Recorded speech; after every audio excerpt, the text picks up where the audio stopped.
Welcome back. Today I thought we could look at the Tracer 9 GT Plus Dash. As you approach the bike, you'll see a little red light flashing here. That's the immobiliser. That light will go off after 24 hours to save up battery, but the immobiliser will of course still work. The Dash is operated by 3 switches. Over here there's a little joystick and a back button, and over this side there's a mode button. When you turn the bike on, starts up with a logo, you'll notice that there's 2 warning lights on for the brakes, the ABS and the UBS. These obviously go out as you ride, and UBS is the Unified Braking System, which is linked into the radar. The mode control switch allows you to change between the different preset modes, i.e. street, sport, custom, rain, and then back to street again. By selecting the home pop-up button, you'll see a number of icons come up along the dash. Some of these icons allow quick changes when you select them, and others will allow you to go into further menu settings to change the function.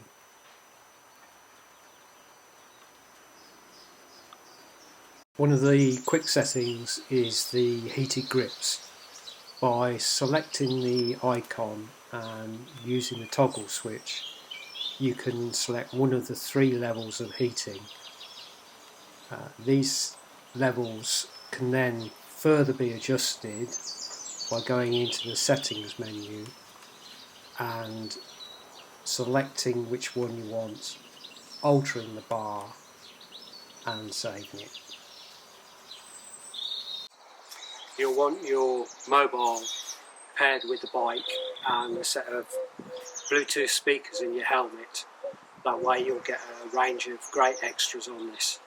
Again, by selecting the icon for audio, you're able to quickly adjust any music you're playing on your phone by reducing or increasing the volume, or fast forward or reverse.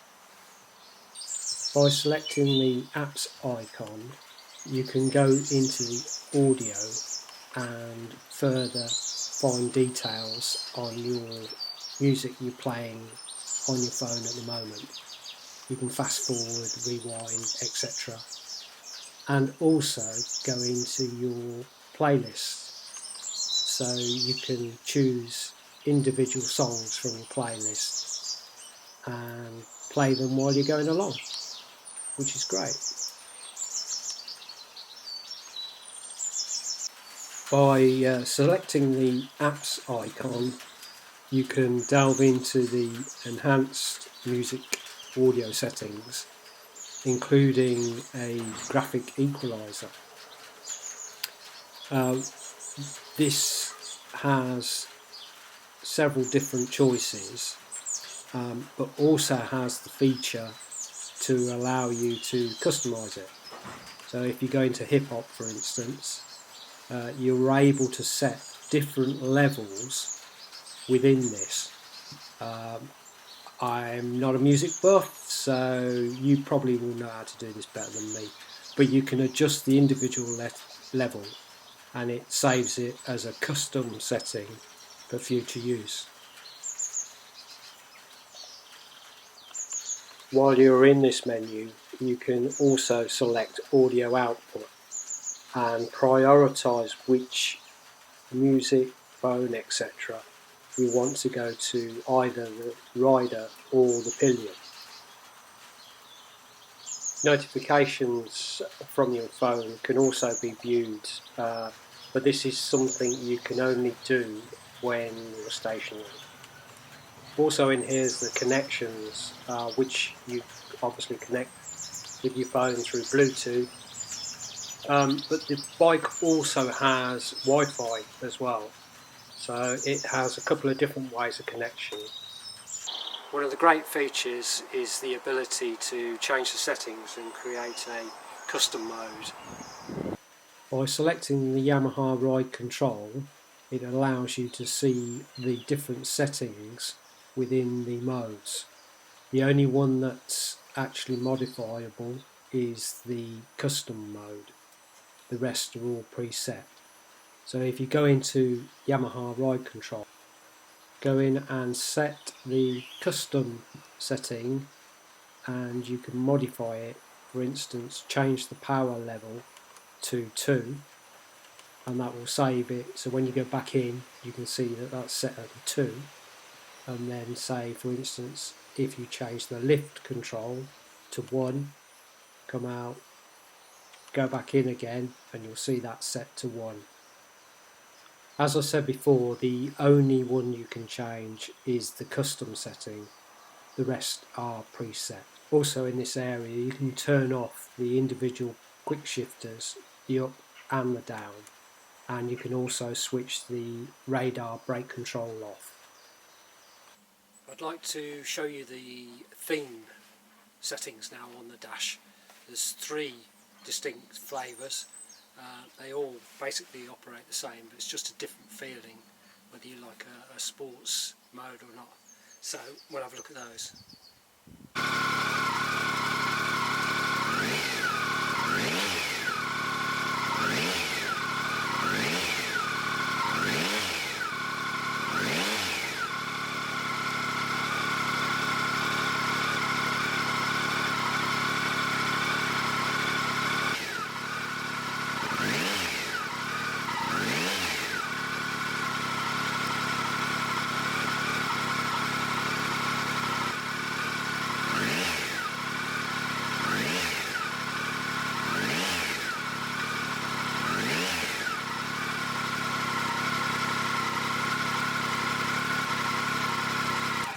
There are a number of settings on the left hand side, and you can scroll through them using the joystick.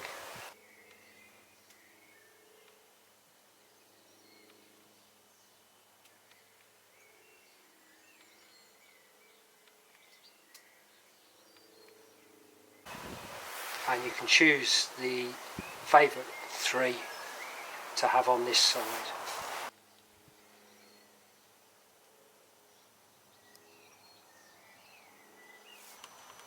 A number of these you can reset. If it's flashing, you can actually reset it to 0. The ones that don't flash, you can't reset. As you can see, the dash is pretty good. However, Yamaha, I think there is one flaw which I'll get to later. There are some other settings worth mentioning. The dash has an auto day-night setting, but you can of course adjust the brightness in either if you wish to. There is also a maintenance setting which allows you to record the mileage between oil changes and 2 other items. You can reset these if required. The clock has 2 settings. It's either a manual adjustment or it automatically syncs with your phone. So if you leave it set to auto adjust, you'll get daytime saving, etc. You can of course change the units, so if you want to change miles to kilometres and temperature from degrees C to degrees F, that can be done, and that also fits in with anything else related.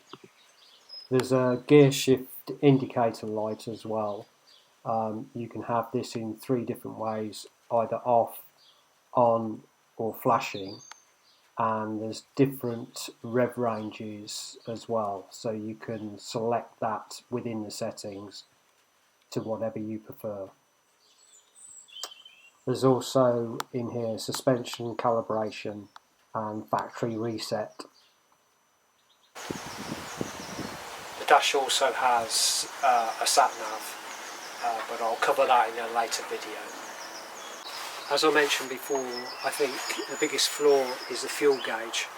When you start out, the first band's quite big, and then it suddenly drops down to the second, and you're not sure how much range you've got left. When you get down to the last bar, it changes colour, and then you get a reserve fuel light when you go onto reserve, and the trip F starts to count up. I think, Yamaha, if you're listening, I think this would be much better as a range left in tank. Hey ho, it may come out on another model. When you select the adaptive cruise control, this takes up the left hand side of the dash.